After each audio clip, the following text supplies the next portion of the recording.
All right, guys, it looks like we are all on. This is another episode of HVAC Answers from Aircall. So, Ariel, how you doing today? I'm doing pretty good. Nice. Okay, so today we have a series of questions that are going to be mostly regarding a lot of questions that you guys get about emergency services and urgent repairs. I know a lot of people are looking for that kind of thing.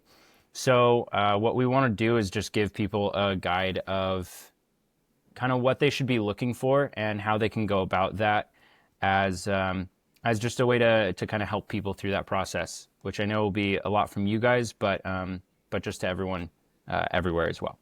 So the first one is going to be what constitutes an HVAC emergency and requires immediate professional response. So typically, extreme weather. If it's hot outside, it's cold outside, your system is failing.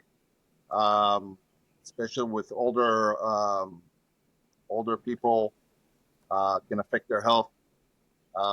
Also, sometimes the failure in the system could be cause some water damage, leaking systems. Hmm. Can produce later on mold. Those are the main calls we get as an emergency. Um, Okay. yeah. Okay. Cool. So, how quickly should somebody, once they actually do find somebody in their area, expect to have a technician out to take a look at that emergency? So just like in our company, Aircall, most Hmm. companies out there provide a 24 hour response time. This is a common industry standard. Okay. So you would expect now, when you have a heat wave, um, most companies in California get overwhelmed. And I've seen days where it will take 2 to 3 days to reach a customer. Obviously, we prioritize emergency over Hmm. services, regular maintenance, and projects we have out there. We'll try to get somebody there as soon as possible. Yeah, and I think that that's what makes so much sense with your guys' service as well is that you guys have your regular calls that are to help mitigate those emergencies. But yeah, that's good to know. And then, what are the typical costs associated with an emergency HVAC repair compared to, I guess, the scheduled maintenance and more of what you guys do? So, scheduled maintenance is also preventive maintenance. It's Mm. the kind of work you do on an HVAC system to prevent a failure of components, changing filters, checking refrigerant charge, lubricating motors. This is stuff we like to do before a season, before the summer or before the winter, preparing the system for those extreme conditions. Um, they obviously are much cheaper and can save a lot of money if you are able to prevent an emergency. Typically, an Hmm. emergency, there's the service call fee, but it typically results in a repair. A repair could be, a few $100s replacing fuses and wiring issue, but it also can end up in replacing major components like motors and compressors that are much more expensive. So definitely maintenance, preventive maintenance will save a lot of money. So compared to your normal client who has a kind of subscription plan with you guys that has their normal preventative maintenance, do those people generally save a lot of money compared to the people who are calling you on emergency instead? So it's kind of interesting. Our preventive maintenance and our air call customers, we have maintenance programs that also cover repairs, Wow. especially for multifamily buildings. We have building owners that will hire us to service a 100 unit building, 200 unit building. Um, our crews are already, first of all, we're going to schedule our maintenance every 6 months, every 3 months, really depends about what the customer um, um, adjusts his program or what his needs are. Uh, Also, the repairs themselves, some of our programs will cover repairs. That means the customer doesn't need to deal with quoting and getting pricing from other customers. We jumped right away to ordering the parts needed. and to finish the job. That cuts also lead time between failure to repair. That makes sense. So, and you guys are, I'm sure, prioritizing as well because you have to prioritizing your own current clients when things go wrong rather than outside calls for emergencies. So if people are already clients of yours, they're getting their help quicker, basically. Or no? Uh, I won't say that. Any Okay, emergency is an emergency. got it. Even if we have a 1,000 unit building and he has a maintenance call, I will still send my technician first to deal with emergencies. Got it. So it's not exactly first come, first serve. Got it. We treat all our customers the same. If you're a residential single unit or if you have 1,000 units, we try to take care of everybody. Okay, that's awesome. So a big question that I think a lot of people are coming in with is, should I attempt a temporary fix while waiting for an emergency HVAC service? Is there anything you can do for that? There's minor stuff that I would recommend a homeowner to do. Basic Mm-hmm. stuff. One is filter, dirty filter.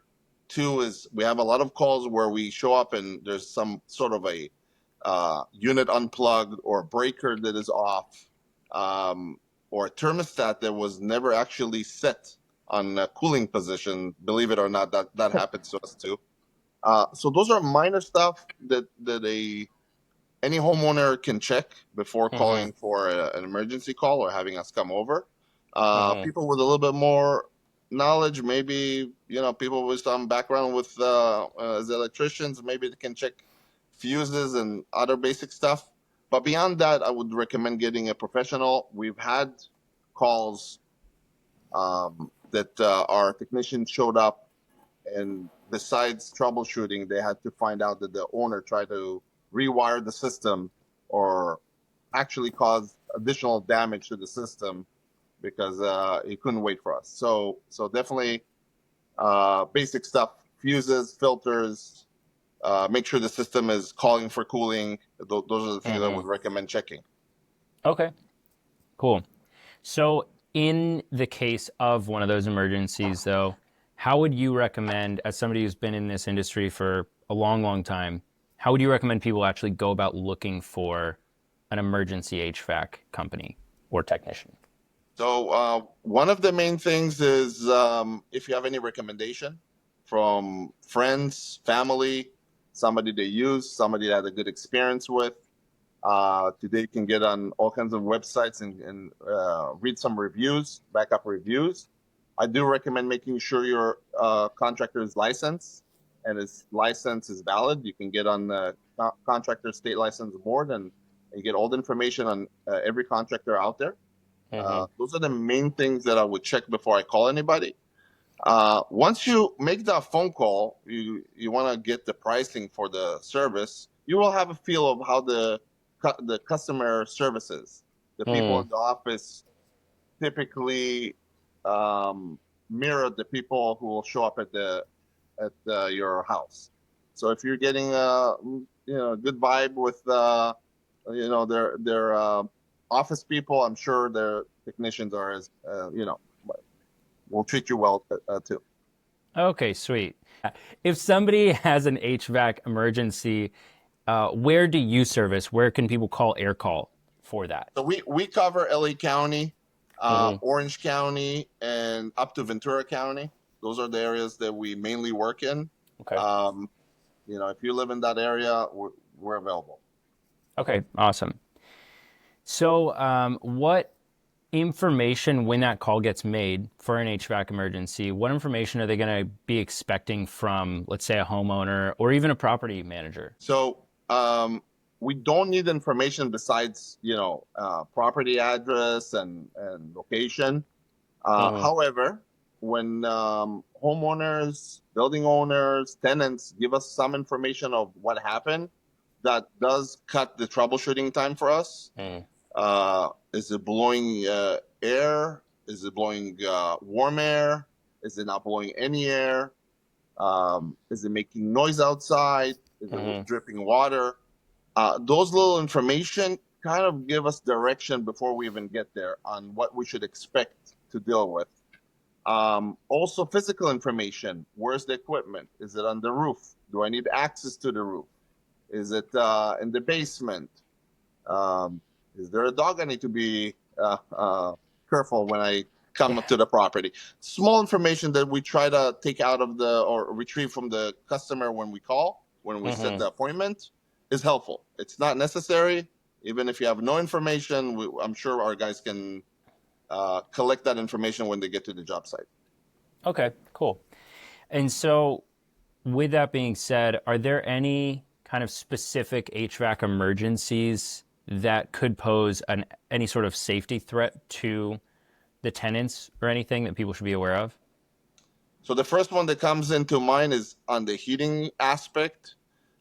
We get once in a while a call. Hey, I'm using my heater and I feel like headaches. I don't feel something is wrong. I don't know. Hmm. Our biggest concern is carbon monoxide. Uh, Furnaces that use gas, especially old ones, could have a issue with fluent. If there's a crack in the heat exchanger and gases mixes with the air flowing into your house, that could bring carbon monoxide. I do recommend having a sensor in the house just to protect yourself. We Hmm. do get those calls. Those are I guess, the most concerning. Um, Also, when our guys are out there, we inspect the system to see if there's any code violation that could cause safety issues. Hmm. Is Furnaces get really hot, and there's some clearances that have to be inspected to make sure that it's not a fire hazard. Water damage, units that start dripping, overflowing, some broken pipe, could be dripping for quite some time, and mold can grow there. Those are the kind of most of the concern we have with HVAC. Got it. Would it be possible for a homeowner or a building owner to research these codes perhaps in advance to see if their system is up to code? So you could search up code online. You can search up everything, but the actual technical eye, when you have a technician who's knowledgeable, comes in and can spot um, the installation itself and I guess some of the equipment and how it was installed, and if there's a violation, it's something that a mechanical contractor has a better eye for. Mm. Okay. So, I think we kind of mentioned this before, but I think just in a more direct sense, how can people prevent these HVAC emergencies or major repairs? So that goes back to preventive maintenance. Just like Hmm. your car, if you don't change your oil, if you don't check air in your tires, if you don't make sure you have fresh brake pads, you're slowly getting to a point where your car is going to fail, right? Hmm. With HVAC, it's harder. It's up in the attic, it's on the roof. You don't see it. You switch a button. Most tenants, most homeowners are not aware that those systems actually need maintenance. There's so many times our guys go to property and the owner says, "Hey, I haven't had the service done in 5 years, 10 years." Um, those systems do need to be treated, checked, cleaned, lubricated. Hmm. So just by maintaining those systems, you reduce the chance of the system breaking by quite a bit. And Mm. typically, those units break on the hottest day of the year. That's where we get, overwhelmed with the calls. Yeah, no, I'm sure. So, when somebody comes out for an emergency HVAC servicing, what should be included in that? What should people be looking for in their contract? What should people be making sure that those HVAC emergency services are offering them? You're asking about the maintenance. No, in more of like an emergency setting of if somebody calls for an HVAC emergency, So, what should they be making sure that they're actually getting out of that? so the first part will be troubleshooting. Mm. See, we don't know what's wrong with your system until we put our hands on it. So it might be Yeah. something simple, a damaged cut wire, burned fuse, dirty filter, system iced up. Maybe we need to defrost it. Maybe it needs a little bit of refrigerant. It could be a minor issue. It could be a major issue. There's a failure in a module, a control board, a condensing fan motor, a compressor. Typically, if it's a minor thing, it would be included into the service call. If it's an expensive repair that will require ordering parts, we typically provide a proposal for the repair with an option to deduct the service call if they approve the repair. So they're not going to be, the worst thing is to feel like your back is against the wall and somebody wants to charge you thousands of dollars to make a repair. No, we want to let the homeowner decide how to repair the system. Sometimes there's options. Sometimes the system is too old and the customer has to decide, do I put, $3,000 to replace a compressor on a system that is 25 years old, or do I just replace the system? Yeah. That's a decision that we would give our recommendation, but it's eventually it's a homeowner decision if he wants to take the risk and repair an old system, or if he wants to spend more money and get into a new system. So typically, how much is a new system these days? So if we talk about residential units between 2-ton to 5-ton, a change out when you replace all the equipment, I would say, and it depends also on efficiency and what type of installation and do you need a crane. But I would say the range is somewhere between could go all the way to $20,000. I would say the average change out is somewhere between 10 to 14. Okay. Yeah. And I think we're kind of transitioning out of the more specific questions. I think that was a lot of what the common questions for this really are. Kind of more so into the realm of general topics. Let's go through some of those here. So I guess this is actually a really kind of pointed question more towards the emergency aspect of things, but do you guys do any sort of like after hours kind of servicing, or how do you guys handle emergency HVAC kind of calls when there's after hours or weekends or holidays or anything like that? What's your guys' policy on that? So emergency is an emergency call. Emergency is when you might have a schedule. My technician might have a schedule, and we get a call and they want to get it as soon as possible. Yeah. It could be a weekend. It could be at night. What we do is we accommodate as much as we can. Typically when we see that the weather is gonna get hot over a weekend, for example, we know it's gonna be triple digits.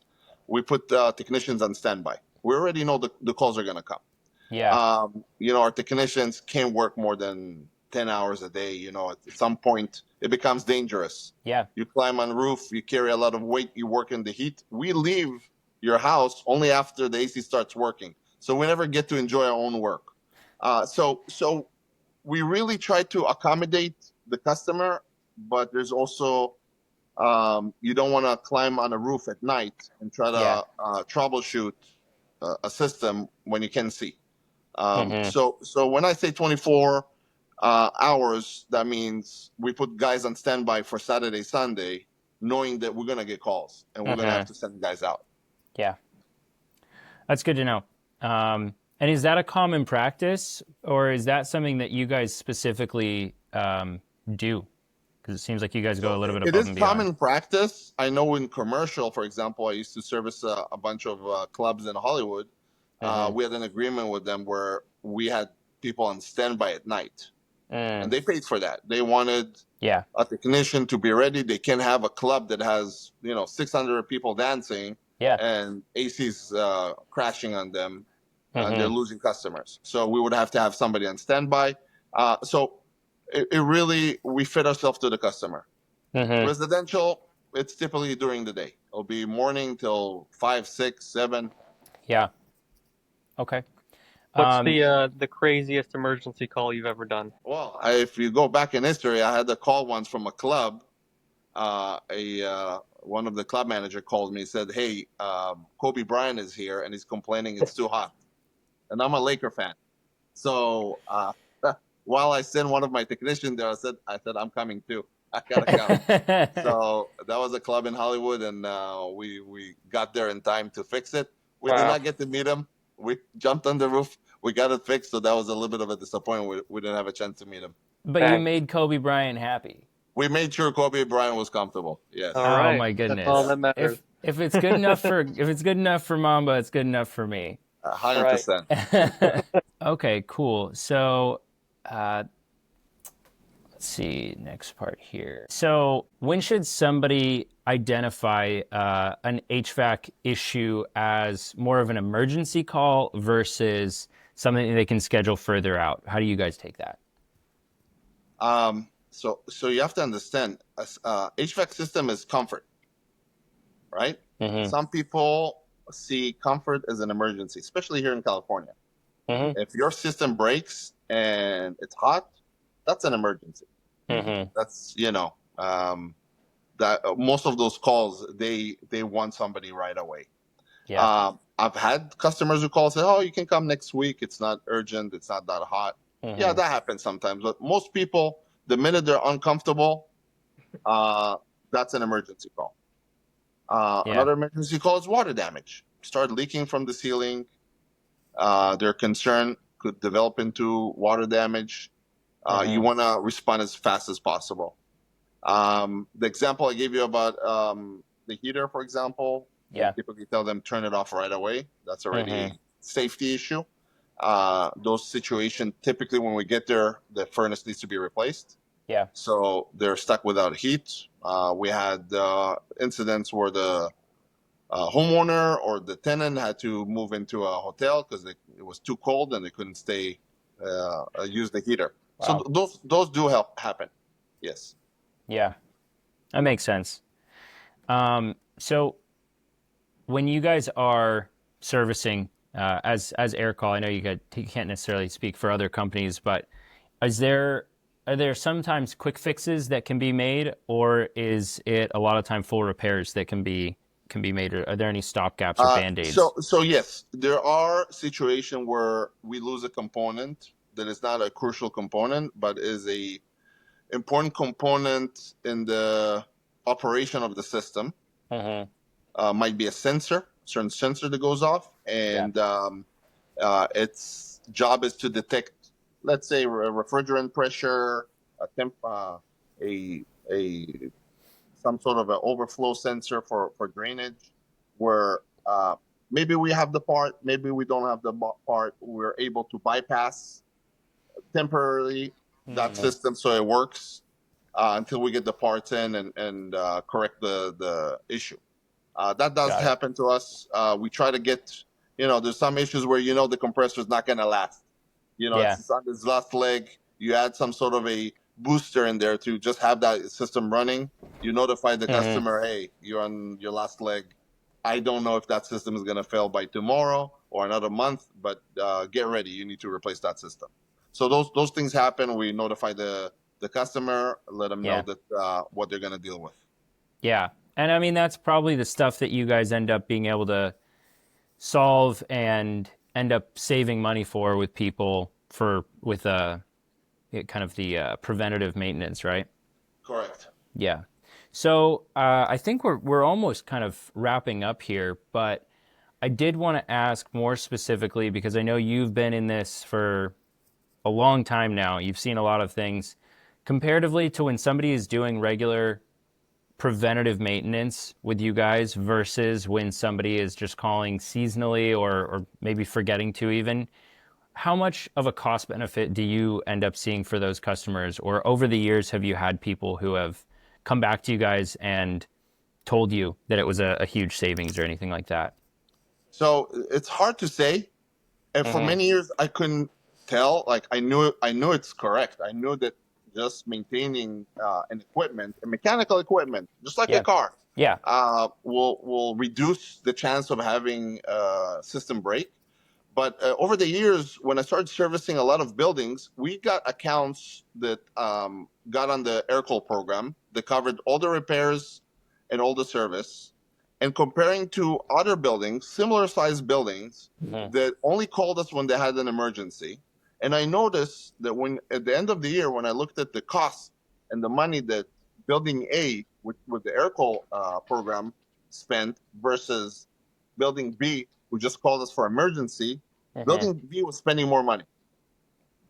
Yeah. So That's that's interesting. where Yeah. I that's where I saw the comparison, and a lot of times when we have people building owners, we show it to them. We ask them, hey, show me your expenses for 2022, 2023 on repairs. Show me what you got, and I show them my program, and I can show them, hey, here's you have a 100-unit building. Here's your cost to do maintenance and repair coverage. Yeah. I present it to them, and then I tell them, pull out your budget or what you spent the year before, 2022, 2023. And in most cases, I think in all cases, their number is higher than my number, which Yeah. shows exactly how much the cost differences and how much they save. Yeah. Now, there's another aspect to it. When you just repair, when you have a building and you're just doing repairs when you get the calls, you are also spending money on putting the customer up in a hotel, right? That's not included into the cost. When they're showing me the cost is only what they paid the heating and the air conditioning contractor. Yeah. What they're not seeing is sometimes is that the headache of having to find a place for that tenant to stay, Yeah. the time it takes for that company to repair. Why? Because that company, after they troubleshoot, now they have to provide a quote, price out the repair. A lot of times, those buildings are required to go get another pricing, a second option or a third option before they make a decision. And then they hire that guy, and then he has to order the parts and then come back and install. That could take 3, 4, 5 weeks, right? With our program, it's already covered. Yeah. So when my technician gets to the job site, and let's say he lost the AC lost a compressor or lost a motor, my technician, before we even talk to the landlord, we're already ordering the parts. That's a time saving element here. Yeah. We're already ordering the parts, and we're already putting into the schedule, right? My office is ordering the parts, and once they get the answer when the part is available, they're already entering into our schedule to send the technician back for a follow-up repair. So we've had situation where motors or compressor went out, and we were there in day 3 or day 4 Yeah. with the So part. Sometimes the next day. So Yeah. also the service is better because you reduce the repairs, you reduce the cost for the building owner to deal with the tenant and putting up an hotel, and it's a better experience. Yeah. I mean, I'm sure even just customer service wise, that makes everything better for them down the road as property managers dealing with those tenants in the future, being much Correct. happier. Yeah. Of course. No, that's really cool. Well, I think that is pretty much kind of covers all of our topics that we wanted to talk about and That's good. questions that we wanted. You leave some more things for episode 2. Yeah. That's right. Yeah, exactly. No, I think this is a great start. Yeah. All right. Yeah. Sweet. Well, All right. All Have a right. Take wonderful care, day. everyone. Have a all good right. day. Bye-bye.